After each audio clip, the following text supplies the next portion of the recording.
Hello, everyone, and welcome to NFA Live, the first NFA Live of 2025. It is good to be back. I think it's a little late in the year now to say Happy New Year to people, so I'll leave off that. But it is great to see you all, and it is great to see Ben and Rob again. Guys, how are you doing? Yeah, good. Thanks for having us. Pretty good. Good. Thanks for joining, everyone. Thanks for joining Ben and Rob. Folks, if you don't already follow Ben and Rob, then I highly advise you to do so. There are links down below as to where you can follow them. Well, let's get right to it. We've got a few things to talk about today. We're going to start by talking about the current state of the market, which has taken a bit of a downturn, a bit of a nosedive in the last couple of days or so, which has got quite a lot of people on the timeline panicking a little bit. So I think it'd be good to get Rob and Ben's measured opinion on what we're seeing. We're going to talk about the Bitcoin Strategic Reserve. We're going to talk about AI agents. We're going to talk about our heroes of 2024, our crypto people of 2024, and who we think are going to be big this year. And of course, Rob and I are both absolutely desperate to quiz Ben on what Michael Saylor's New Year's Eve party was like. So we're hoping that Ben has all the inside gossip from that because it looked amazing. But let's kick off and just talk about what we're seeing at the moment. So we didn't get much in the way of a Santa rally. Crypto took a nosedive. Crypto prices, and to be fair, pretty much everything else tanked in the wake of the JOLTS data, the job openings data, which came out on Tuesday, I believe. So I just want to see what you guys make of this.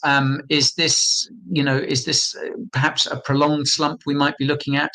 And what do you see? What's your outlook for the rest of this month? Obviously, this is all very speculative. We can't know for sure, but I'm very interested to know what both of you make of it. Ben, can I start with you on this one? Sure. I mean, I do think, historical context is important. We did get 30% drops in January 2021 and January 2017. So it's not like we haven't seen this before. I'm sure a lot of people here actually watching this, the thing is like a lot of people join in post-halving years, right? That's when they join crypto, because that's usually when Bitcoin dominance goes down. That's when all Bitcoin pairs go up. So, retail floods the space. So a lot of the people that are here now probably remember the correction in January of 2021. So we had a correction back then, 30%. The one in 2017 was like 35%. Even last year, we had a drop in January. So, it still seems somewhat similar to what we've seen before. I think the reasoning behind it is a couple of things. I mean, I think that you have, like you said, the JOLTS data, the job openings came in hot, but there was actually something else that day that might have been more the culprit, and that was the ISM services prices paid came in a lot higher than expected, and it came in higher than it's been since February of 2023. So I think maybe the market is, starting to worry a little bit more about inflation than labor, because, if you look at the yield curve, like if you look at the long end of the yield curve, it's been going up, for the last several months. And if it's going up, the implication is that the economy is doing okay, right? Because if the economy were falling apart, the long end of the yield curve would be crashing. But because the long end of the yield curve is going up, you still have real GDP trending at 2 to 3% annualized. So I think what the issue is right now is that the market was expecting, previously a lot more rate cuts, and now a lot of those rate cuts are getting priced out. And so I guess the market's struggling. If you look at the 10-year yield in July and through October of 2023, it also had sort of a similar breakout. And then as long as the 10-year was going higher, Bitcoin was struggling. And the SM, and it's not just Bitcoin, right? I mean, I think a lot of people say, well, what's going on with Bitcoin? Well, I mean, everything happening with Bitcoin right now is also happening with the stock market. They're all highly correlated with each other. And normally, when you have these strong moves by the long end yield curve, risk assets just struggle. And actually, last year, Bitcoin didn't start moving again until after the 10-year yield topped. for the year, or at least, yeah, for at least a while. So I think that's kind of what's going on right now, is that the yield, the long end of the yield curve is kind of taking the wind. It's sort of taking the wind out of the sails, right? Like it's just not, it's not the best environment for risk assets when you see that happen. So I'm kind of guessing that, you know, you might just see Bitcoin not do a whole lot of good things this January. We also saw the same thing last year, right? Same exact thing last year. Bitcoin rallied up early in January. If you guys remember, rallied up to 48K like by January 8th or something, January 10th. I don't remember exactly when. And then it sold off into the end of January. So I wouldn't be that surprised to just see that play out again. I think the big thing is tomorrow we're going to get the unemployment rate. So that will probably sort of set the stage for the rest of the month. But again, you know, right now it's kind of interesting because right now we've been in a phase, we sort of pivot from one thing to another. But right now we're kind of in the phase where good news is bad news, you know, where like all this, I mean, like job openings went up. That's a good thing, right? You know, today initial claims came in at 201,000, right? That's a good thing, right? That's really, really low. But I guess the reason we're in this phase of good news is bad news is because the market is like, oh, maybe Powell's not going to start up the money printer right away. You know, maybe we're not going to get, you know, all these rate cuts in 2025, and perhaps that's the narrative. But I mean, the reality is that we tend to get corrections in January of post-halving years. So it's not that surprising. I think from here, you know, as long as you don't see inflation reaccelerate, and as long as you don't see the labor market completely fall apart, then, you know, it should pick back up at some point. But if you look at a historical context, whenever those two things happen, that's when the market does poorly. Yeah. So yeah, so I mean, we've, as you point out, Ben, we've seen a January crash in a post-halving year before, so this isn't necessarily anything out of the ordinary in that respect. And as you say, as you also say, like the U.S. economy is doing pretty well, and I guess long term, that's a good thing. But we're not, you know, we're not quite moving away from QT like many people are hoping. Rob, can I throw it over to you? It's like, do you think, you know, do you think perhaps we got the Trump pump from November onwards? You know, after he won the election, everything started looking better for crypto, and now like the euphoria from that has faded, and maybe, you know, maybe we need to wait until he's in office and hopefully enacting pro crypto policies. Do you feel like maybe we've entered a kind of wait period now? I'm not sure. Like, what I will say about this is that what's great about being in this market for so long, and then people in the comment section who are watching right now, let me know what your thoughts are. But it's a funny thing because like we have all these narratives, and of course then there's the price action. And I think we all are pretty much under the belief that it doesn't matter the narrative. We can find a narrative for anything. We can find it for, you know, there's the economy, there is some war going on, there is some kind of worry that it's always happening, the same thing. But it seems like it's amazing how much it actually repeats. So like the people that are here in the comments section who are watching the video, we've all been through this and we're all pretty much well aware of what's happening. So when I take a look at what's going on, like I look at it and say, first of all, what's the price today for Bitcoin? Let me pull this up. I'm just curious because like there's just a lot of days I don't even look at the price anymore because I'm just not really concerned because I know pretty much where we're going for this year. We're at 92,000. Jeez, that's pretty low. But I mean, if you take a look at all this different, well, there's two things. First, take a look at what's trending. Virtuals, AI16Z, we'll get to AI agents, and of course, B-hole coin. But I mean, just going down this list, if you look at this list and think to yourself, this is the worst thing of all time, and you don't really put it behind it the fact that, hey, we're going to have a pretty big rally regardless. I've been here for quite some time. Ben's been here. Guy's been here. I've never had a president talk so positively about crypto. I've never had senators in Congress talk so much about it. I've never had the global economy doing relatively well and taking off at this particular point. So when I take a look at this, I'm just like, yeah, it is what it is today. And like Ben would talk about, you know, we have these drops in 2021. We had a drop in 2017, but look at these 2 years. What happened after these big drops? Oh yeah, it went up to almost 20,000. What happened after this big drop? Oh yeah, it went to 65 and 67K. And then of course, along the way, this is where we get that famous picture in 2017. You're going to have pullbacks and drops. So I don't think a lot of us here are really too worried about it, but it is interesting to kind of give us some context for the reality of the situation. So we're not like, oh, well, that's just normal. And then we'll see how it goes in forward. So to answer your question, I see more pullbacks. I see more problems. I see more people on X going, this is the last chance to get it below 100K. And then it'll go below 100K again. So that's where I'm at.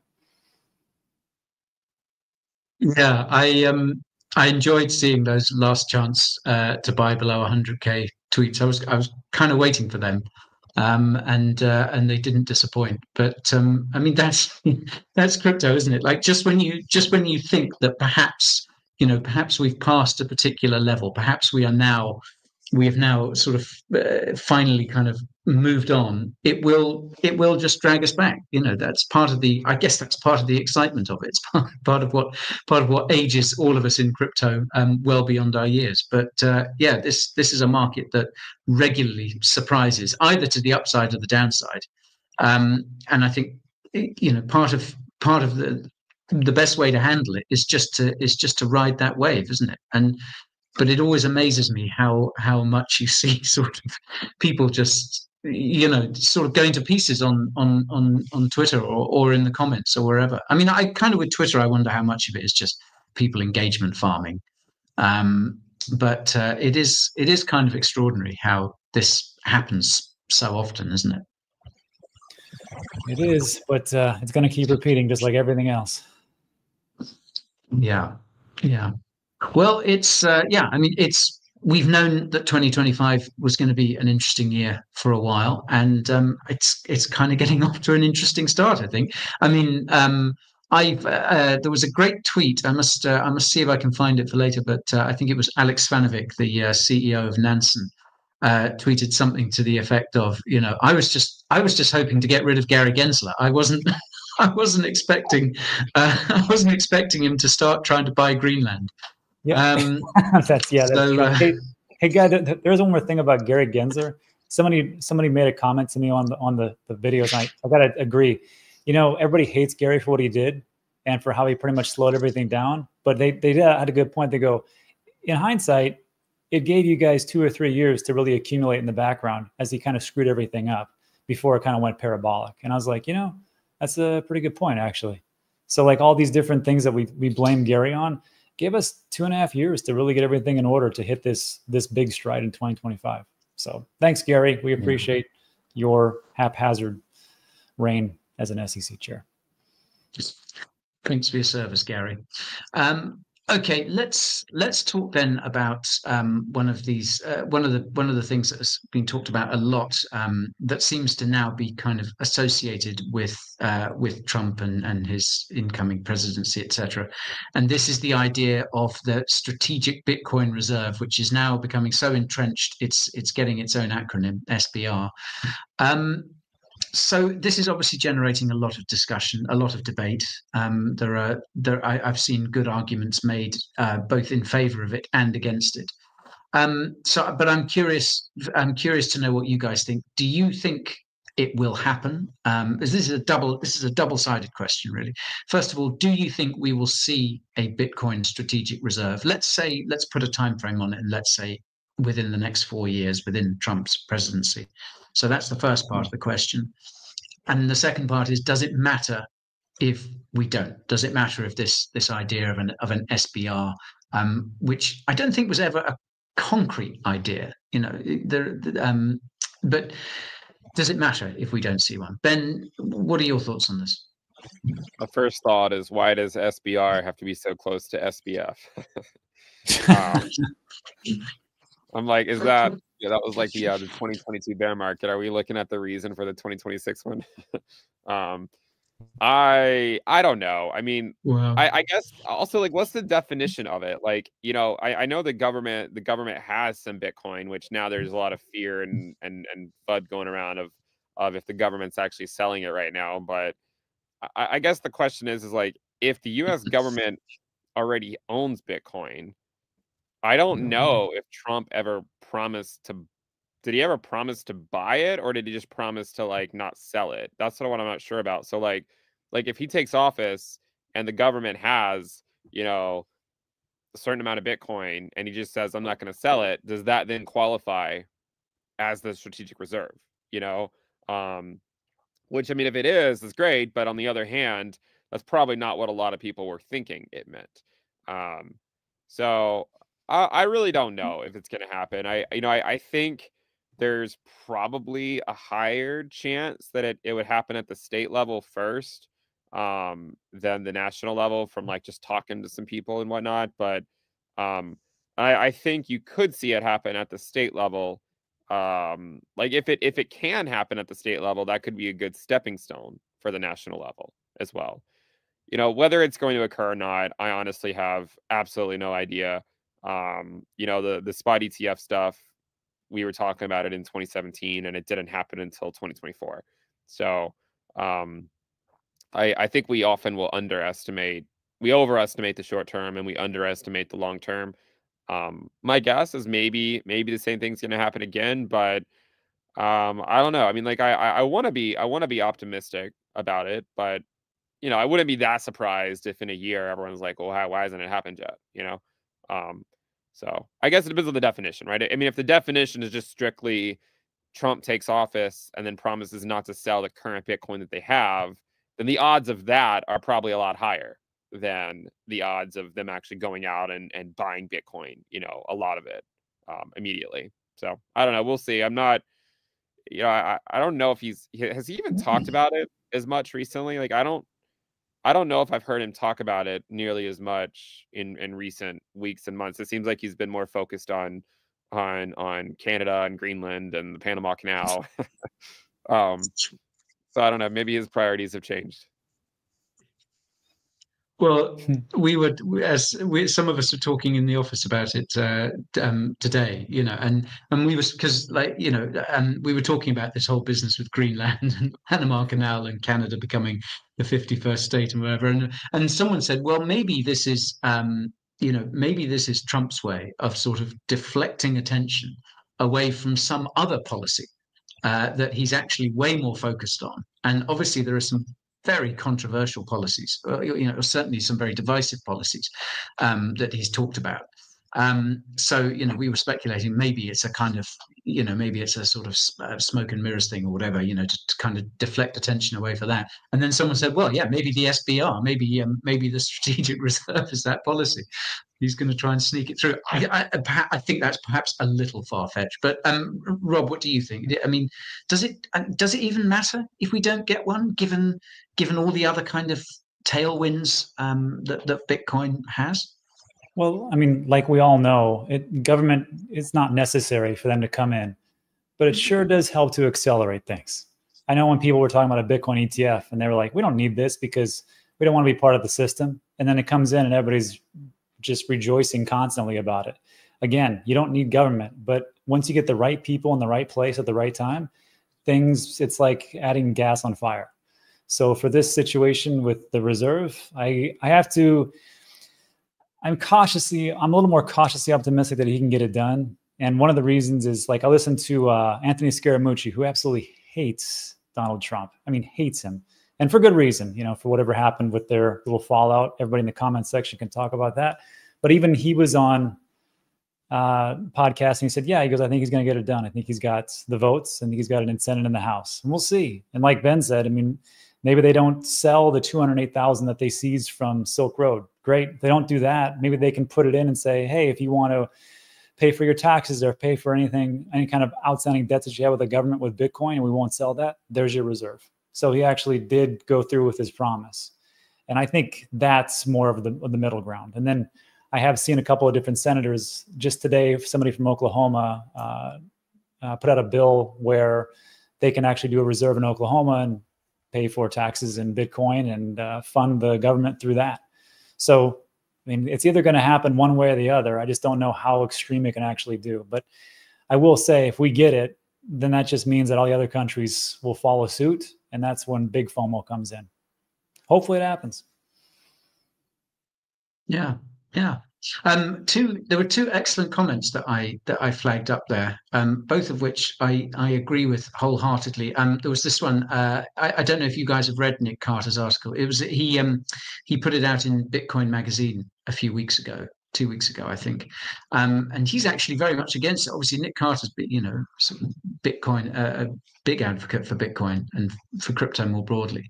And I thought his arguments against an SBR were very convincing. I mean, there's quite a lot of them in there, so I won't spend time dissecting it too much here. But I mean, one of the strongest points that he made was that, Trump may love Bitcoin, but he loves the US dollar even more. And Nick was making the argument that but buying Bitcoin, buying BTC as a reserve asset could fundamentally weaken the dollar and suggest that the US is losing confidence in the dollar. And we're in an era now where talk of de-dollarization is getting more and more widespread.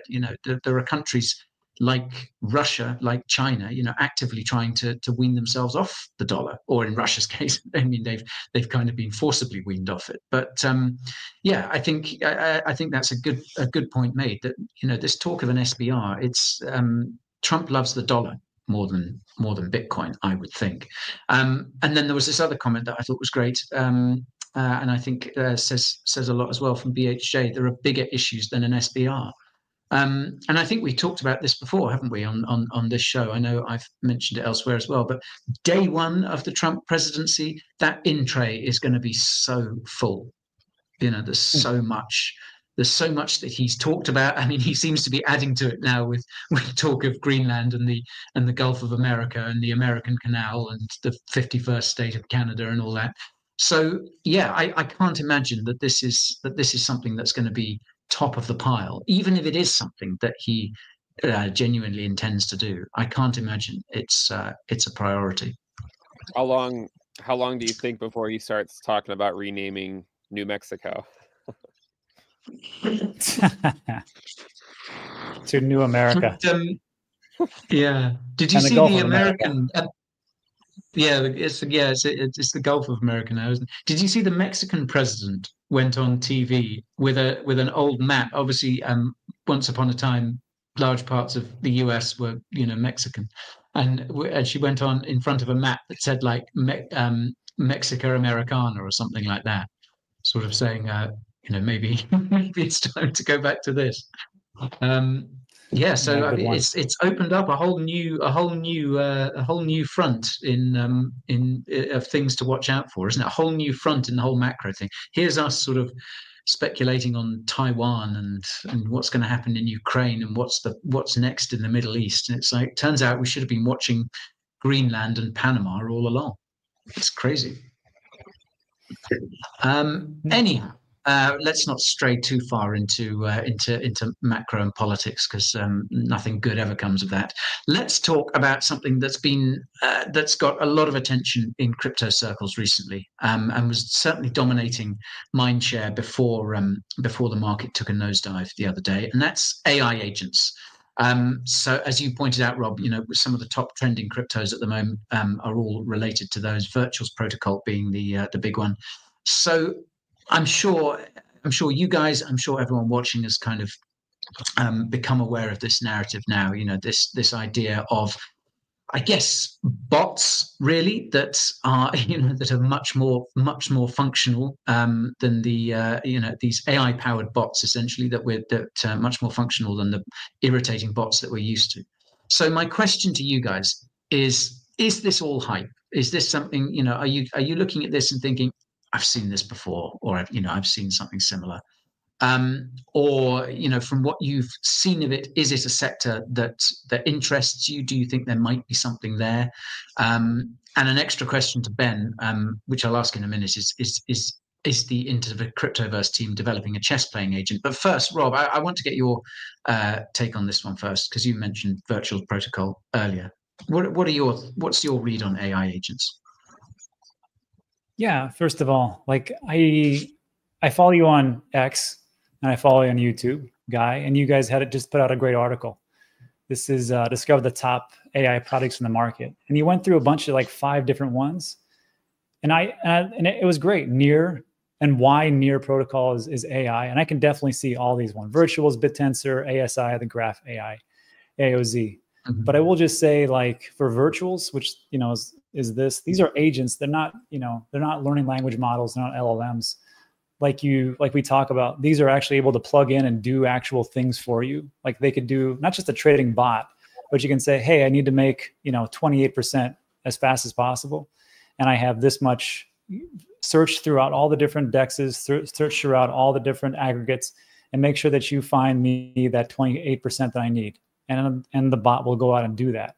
So I see it like this: the people who figure this out and do it right, they're going to make a lot of money. The first ones are going to get butchered because the AI program is not going to work out just like they said, and they're going to say, "Hey, what happened to my 28%? Now I'm down $10,000." Yeah, well, we did leverage plays and that didn't work out. So sorry about that. That's your AI agent doing everything that it's not supposed to do. And the last thing I'll say about AI agents is, first of all, I own Virtuals, I own AI16Z, and a couple other ones. But this is the same narrative that we got with Meta. Remember when Facebook was called Facebook, and then Zuckerberg comes out and said the future is the metaverse, and the metaverse tokens exploded, Decentraland and Sand and everything else, and everybody knew for a fact that it was going to work out. You know who said it wasn't going to work out and it was actually right? And people hate his guts, some people, Mark Cuban. And he said, why the hell would I buy virtual land when you can just go create virtual land? Real land is valuable. This stuff isn't valuable. I was like, that's a pretty good point. Regardless, the narrative blew up. All the different tokens raised exponentially. People were buying land like crazy and it all collapsed. So with these AI agents, it's a great narrative and I'm going to buy into it. But do I think that they're going to work themselves out and be perfectly laden for everybody to get in next Q1, Q2, or Q3? No. But there will be some winners, and that's for everybody else to figure out what that is. But the narrative speaks volumes, and it's going to be a big one coming in 2025. Okay, so you're optimistic on the narrative, but yeah, I mean, Rob, as you said, you've been in this a long time. Yeah, we've seen this before, and I think the metaverse craze of 21 or 21, 22.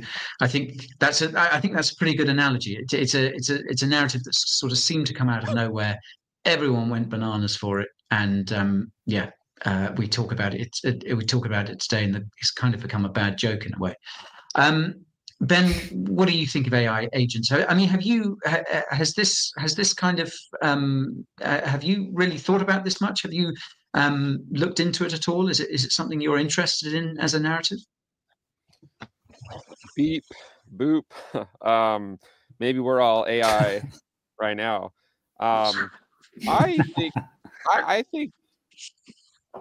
I mean, I don't know. Like, I'm actually pretty optimistic about like AI. I mean, I think like AI is going to be really good for a lot of that stuff. Like, I mean, I feel like I've already started using it myself. I don't really think we're that far away from seeing AI agents. I don't know. Maybe I guess I'm just more optimistic about it because I've seen how quickly it's improved in like 2 years, like from when everything kind of first launched at the end of 2022 to where things are today. And like I wouldn't be that surprised if in a few years like AI agents are a lot more common. But again, it could be one of those things where like what Rob said, where like is it going to happen immediately? Probably not, but I mean, it could be this thing where like, they're implemented, but they have a lot of issues. And I've read stories about, various companies, I think, trying to implement stuff like that and having different levels of success with it. So I think it's probably going to be in our future, but again, maybe we underestimate the long term and overestimate the short term. Yeah, yeah, I think you're right there. I think it's as a narrative, as a sort of future technology, I think it is going to be huge. But I think what's kind of fascinated me about it, looking into it over the last sort of couple of months or so, is how well it seems, certainly on the surface at least, to intersect with crypto. Because I think, you know, the idea that these things are able to, you know, transact autonomously, although, you know, the degree of that autonomy is often up for debate, but that fits perfectly into what crypto allows you to do online and on chain. And I think it is like a good marriage of two technologies. And I think, you know, when the AI craze started in, you know, 2022 or whenever ChatGPT came out, and AI cryptos started popping off, you know, I felt really late to the party, because I looked at them and I was like, it was so difficult to see what most of them were trying to do. And it was just like AI this, AI that. And I feel now it's like, well, maybe we're starting to see some delivery on that promise. Maybe we're starting to see the fact that AI and crypto, there is a use for them. There is an intersection that can genuinely be something that's leveraged by, I won't say leveraged by lots of people, but ironically, you know, I think it is going to be in time these actual agents leveraging it. And I think we are heading towards. I see predictions, you know, that certain huge percentages of crypto transactions in the future are going to be conducted by AI agents. And, you know, there's this talk of the agentic economy, you know, AI agents interacting and transacting with each other. And you know, I think you could probably dispute the higher end percentages of that, but I do kind of think that's probably the way we're headed. And actually, from a crypto point of view, I think that's kind of a good thing, because certainly from a mass adoption point of view, I know a lot of people find interacting with crypto, find the idea of doing anything on chain, you know, a bit overwhelming. And I think there are lots of people who are interested in crypto but don't want to go into it any further because the UI, the UX isn't brilliant yet. It's a kind of intimidating space to get into. And I think these AI agents are possibly the way that problem gets solved. I think there's a lot of scope for these things to kind of take over. But as you say, Rob, it's going to be a painful ride, because I think there's already a lot of slop out there in terms of, you know, just projects. Yeah, AI agent this, AI agent that, and you know, we'll look back and be like, yeah, that was bullshit, or that was bullshit. It didn't really do anything. Where was the value accrual to the token, etc.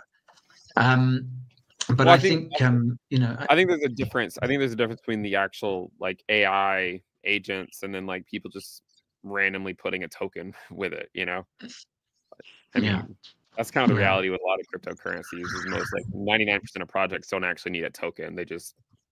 They print a token because they're hoping that by doing so they'll make a lot of money. But yeah, I mean, reality, most of these projects don't have tokens. Yeah. Nevertheless, yeah, I think it's exciting. I think we've got to wade through the swamp in order to get to the clearer waters ahead. But I really do think it's an exciting niche that has, predictably enough, got absolutely trashed price wise in the in the market downturn. Obviously, this is, you know, hot niches like this. You know, they have some vertical gains and then some equally vertical drops as well. So expect volatility. Approach with caution. But it is a fascinating sector to research. Anyhow, let's move on. Sorry, I waffled a bit about AI agents there. I want to ask you guys, as we look back on 2024 is receding in the rearview mirror. I just want from you guys, who was your person? Who was your crypto person, or who do you think was the most influential person in crypto in 2024? And do you have any guesses for who might be a main character this year? Rob, can I start with you?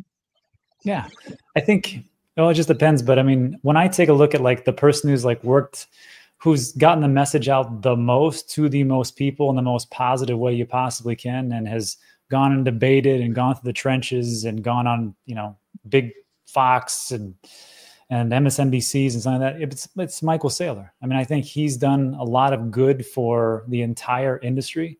I mean, Bitcoin in general, and then people can say, well, what about the altcoins? Altcoins will come, but I mean, he did a great job, and he went against a lot of people, and he took a lot of guff, especially in 2022 when everything started to collapse. And he still went on those shows and told them, like, yeah, look, we're down 45, 50% or whatever. MicroStrategy stock is down, but it will still happen. You just have to be patient. And it did. And he worked through it, and he deserves everything he's got right here. So I think for 2024, Saylor did a great job, fantastic job. And then 2025, I think the person that's going to lead that way, I know people will say we don't need it, but it's whoever that the Trump administration picks for the SEC and the CFTC. And I just heard rumors that they're already interviewing people from A16Z and then also from Kraken to head the CFTC, which is who they want to oversee crypto and digital asset markets. So I think those guys, and again, we don't need the government, I got you, but it is a hell of a lot smoother when you got somebody who's like, here's what you need to do, here's the front door, here's the documentation, let's get you guys legalized and push the agenda. So that's where I think things are going. Okay, so so all eyes on who gets those, who ends up at the SEC and the CFTC. I think that's a good call, Rob. I'd be interested to see that. Ben, what about you? Who's your person of 2024, and who do you think the main character of 2025 might be? I mean, I feel like Saylor has to be the answer. I mean, I just went to his party, so what else can I say? The party. You have to say that because you just drunk all his champagne. I think my view might be biased, but no, I even if I hadn't been to the party, I mean, I don't really think you can say anyone else. You know, I think the thing is he, like, you know, he stuck through 2022, and I think Saylor for sure. I think for 2025, probably along with the lines of Rob said, like maybe someone in the Trump administration. It could be Trump himself, depending on if the reserve actually happens. But I don't really know if that's going to be the case. What I could see happen if we get a normal cycle, right, where market still does okay this year, I could see various leaders sort of various altcoin projects getting the spotlight, at certain points. And I could see maybe in a year, maybe the spotlight is on Vitalik with Ethereum, because Ethereum often will do kind of well. I mean, even in there's been a lot of comparisons with this cycle to the 2016, 2017 cycle. And by the, very, very end of 2017, early 2018, Ethereum was in the spotlight. So, I could see it being like that. Also, I think maybe CZ does a lot for crypto in general. He's a pretty optimistic, always encouraging people to build. So he probably deserves a little bit, more shout outs and respect there. But yeah, I don't know. I mean, I do think that Saylor was for sure that person in 2024. 2025, I don't know if it's going to be Saylor again, because normally, speaking of Bitcoin dominance, right? Normally dominance goes down in post-halving years, right? And it doesn't have to happen immediately. Like it might happen later on this year, but when we're sitting in early 2026, thinking back about 2025, probably look back at it and see that Bitcoin dominance went down. So I think that the spotlight might turn away from Saylor for this year. And then it might get back on Saylor again in 2026, 2027. That's kind of what I'm thinking. Yeah. I guess a lot depends on whether Saylor keeps making these huge buys. I mean, every Monday morning for I don't know how many weeks in a row it's been now, but he just goes in and MicroStrategy just buys more, doesn't it? It was 1,000 again on 1,000 odd on Monday this week. So it's kind of crazy. So I mean, I guess if him and MicroStrategy keep aping in, he could remain a big character this year. For sure. Right. He certainly could, especially for, the first half of the year or something. Yeah. Yeah. I think so. He's definitely sort of still very much out there at the moment. Yeah, both. I think you're both right there. I'm gonna give a slightly contrarian take for my person of 2024, my crypto person of 2024. It might be a slightly unpopular choice, but I'm going to say Larry Fink was perhaps one of the most influential people in 2024. I think certainly first half of the year when those ETFs had been approved and were starting to, obviously it was March, wasn't it, that it really started going bananas. And I just think it's a fascinating arc because, as he says, he was as he's admitted, he was a big crypto skeptic, like Saylor was, to be fair, although Saylor, didn't have the kind of platform that he does now when he was a crypto skeptic, whereas Larry Fink has, been a sort of major figure for a long time. But yeah, Larry Fink was very anti-crypto. He came out, he called it, what is it, in a Bitcoin, an index of money laundering or something like that. And I just think the pivot that we've seen, to basically leading the charge to get these ETFs approved, and obviously leveraging his extreme amount of power. He's obviously a very powerful guy, controls trillions of dollars. So I think it's a fascinating story, and I think he was certainly in the first part of the year maybe the single person most responsible for kind of getting those ETFs going and pumping our bags. And like I say, that might not be a very popular choice. I know a lot of people are very uncomfortable about the fact that Bitcoin becoming a Wall Street asset, and very uncomfortable about BlackRock and all these other big asset managers holding so much Bitcoin. But that doesn't take away from the fact that Larry Fink's been hugely influential. And I think sort of Saylor has kind of taken up the mantle in the second half, took up the mantle in the kind of second half of the year, and is now the man of the moment. But Larry Fink for last year, and then I think this year I'm going to go out there and stick with kind of AI agents. I think maybe one of the main characters of 2025 is going to be the first AI agent to go completely rogue. Either maybe its creators just sort of go, okay, we're just gonna let it ride and see what happens, or or something similar, the first AI agent scammer. A few people have talked about this. The first AI agent to go out there and start scamming people. People scamming never dies. Not in this industry. I know, it's unthinkable, isn't it? It's unthinkable. But I'm going out on a limb there. I think AI, maybe an AI, and that's kind of scary, isn't it? I mean, it's very speculative on my part, but it is kind of a little bit scary that at least one of us who was ostensibly sane is sitting here saying, I think an artificial intelligence bot may end up being a pivotal character in the coming year, but that's just where we are, guys, I think. You know what, just to piggyback off that, wouldn't it be great if we made an AI agent that would attack scammers and take money from them, just like and how it's manually done by humans right now? Now that would be something I would invest heavily into. Yeah.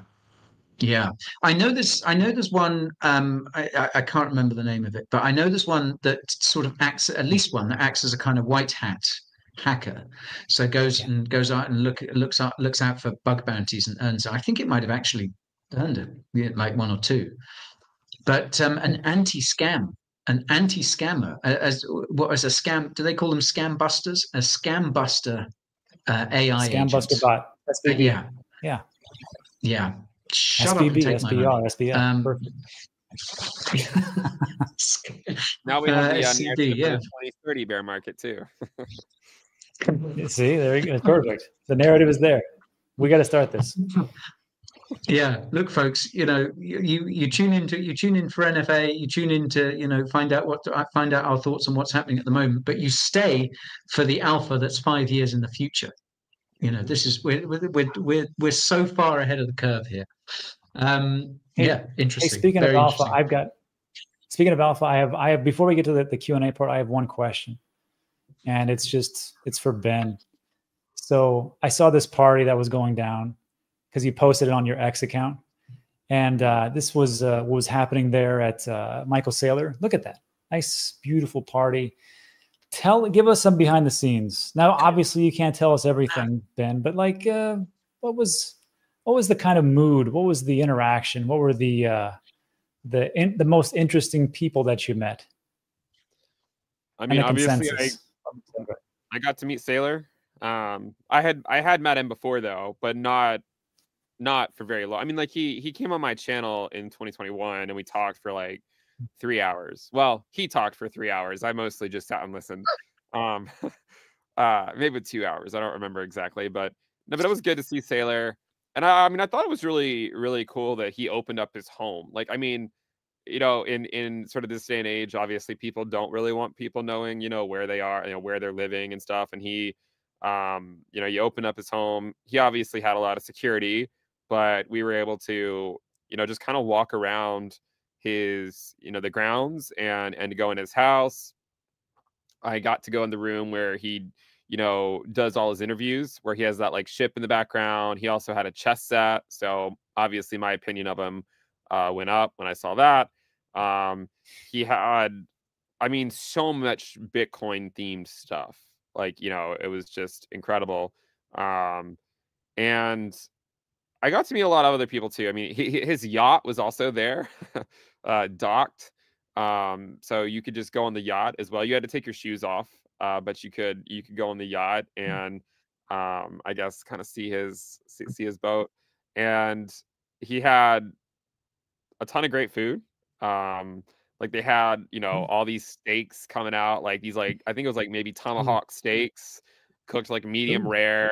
They had like the flamethrower, they had the torch on it, they had these like little sliders with like the Bitcoin symbol on the bun. uh, they had a lot of great food. They also had like, performers and like, people doing like acrobatics.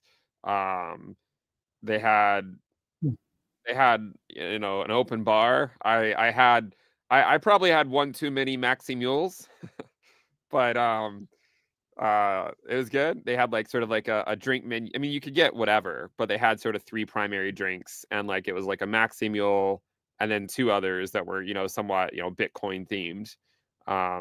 There were definitely a lot of Bitcoin maxis there, but there was also some people there that were not Bitcoin maxis as well. So that was kind of cool.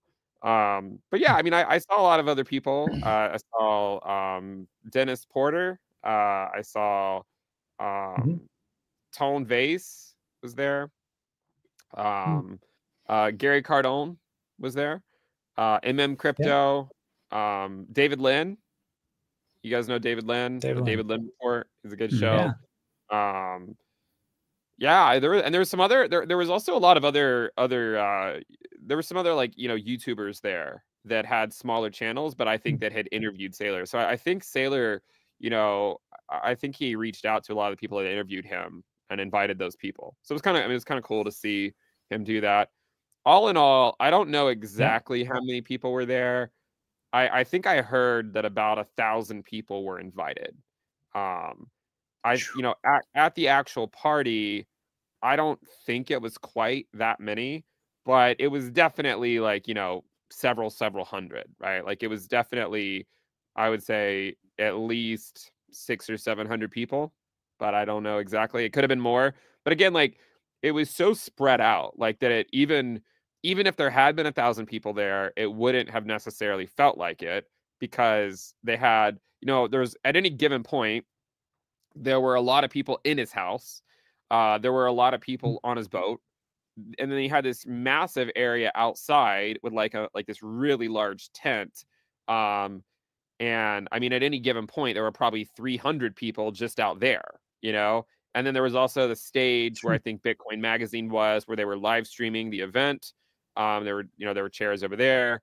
And so like there was also another area as well. So I mean, there were so many different areas that like, you know, you could have had 1,000 people there and it just wouldn't have felt like it, just because the place was so big, you know, so it had the room to accommodate everyone. Yeah, and it basically went from 7 p.m. until 2 a.m.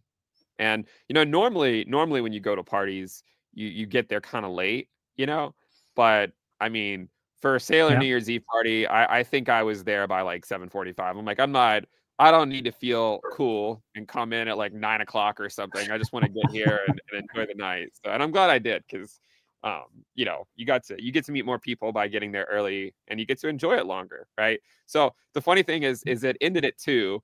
But I think I mean, I think that was sort of a soft cap, because I think I was there until 2:30. And I got back. Yeah, I know. I have 4 kids. I don't stay out till 2:30 that often. And I got back from the Yeah, hotel. 2:30 is And late, man.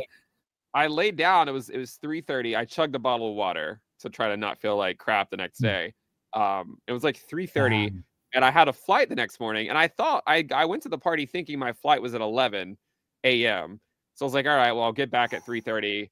And then I, like, right before I went to sleep, I checked my flight, and it was actually at 9 a.m., not 11. So then I had to get up. Yeah, I had to get up at like 6:45 or something ridiculous. So I slept for like 3 hours, and then I got up, felt like, you know what, and then went to the airport, where I ran into some people at the airport as well who had, you know, also been at the party. That is pretty cool. Yeah, I saw those images and the pictures look fun. Yeah. Yeah. Oh, the Aaron and Austin were there too. The Altcoin Daily brothers, they were there. Ben, you make me feel tired. I'm tired just hearing about that. 2:30. That's absolutely debauched. I don't know what I was thinking, but I have 0 kids. Okay, and there is no way that I'd be there. I think I'd be done by midnight. How often do you get invited? I'm glad it was good. How often do you get invited to a party like that? You know, you gotta live in the moment, right?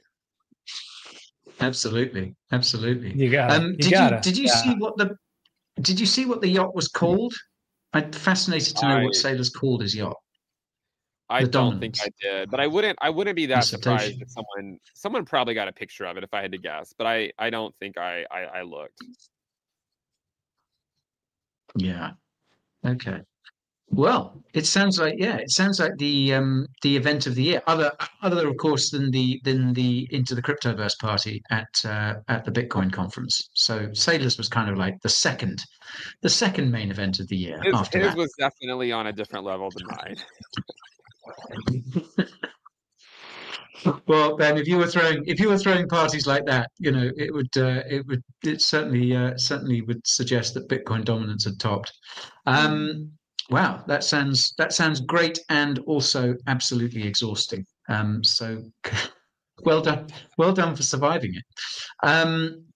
Okay, let me just see if there are any questions that I've flagged. I was enjoying the conversation so much that I sort of neglected to flag as many as I could.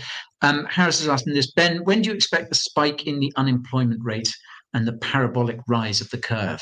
Do you have an answer to that? I mean, I don't know. I mean, like the only reason the unemployment rate has gone up so far is mostly due to an expanding labor force, right? New entrants into the labor market, layoffs are low, initial claims are still low.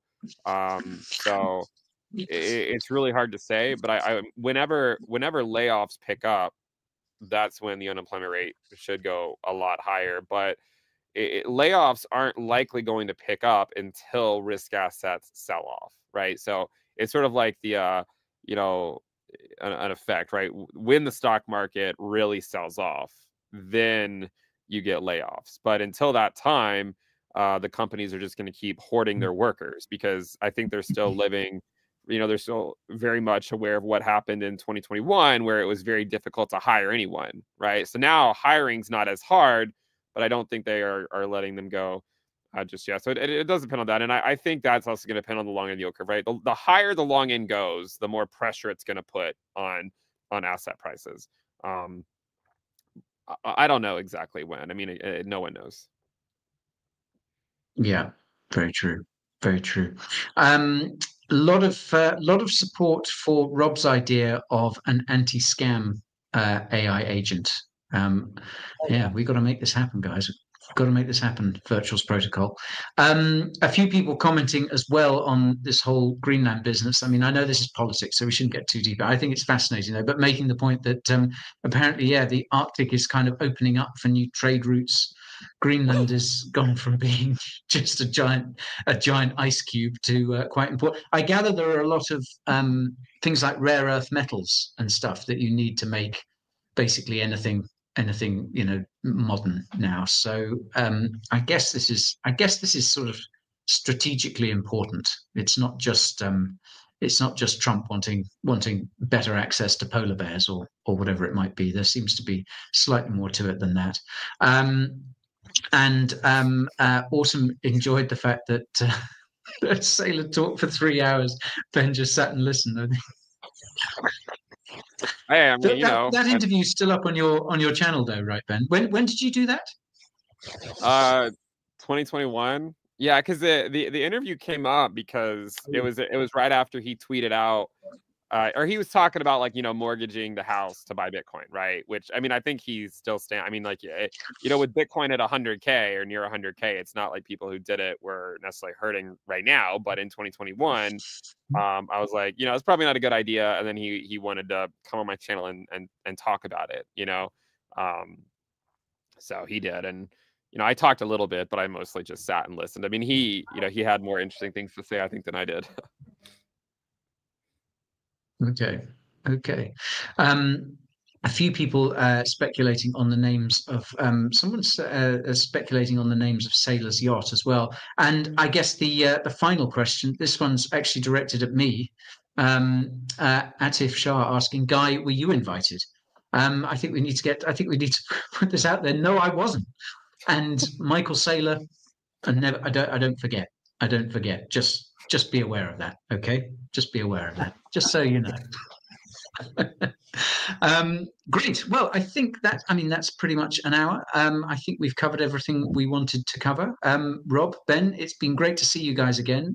It's great to get NFA back up and running for 2025, and many episodes to come, I think, as this year heats up and gets progressively crazier, in theory, as we go along. So thank you for joining. Good to see you. Thank you, everyone, for watching. We will be back next week on someone's channel. It's Ben's. On Rob's channel. On Ben. Well, are you pointing at Ben, or are you putting your hand up? You guys will figure it out one day. Yeah, we'll figure it out. It's on Ben's. By a process of okay, it's on Ben's channel. There we are. I'm pointing in Ben's direction. All right. So we'll see you next week on Ben's channel, Into the Cryptoverse. Thanks for watching, everyone. See you again soon. See you guys.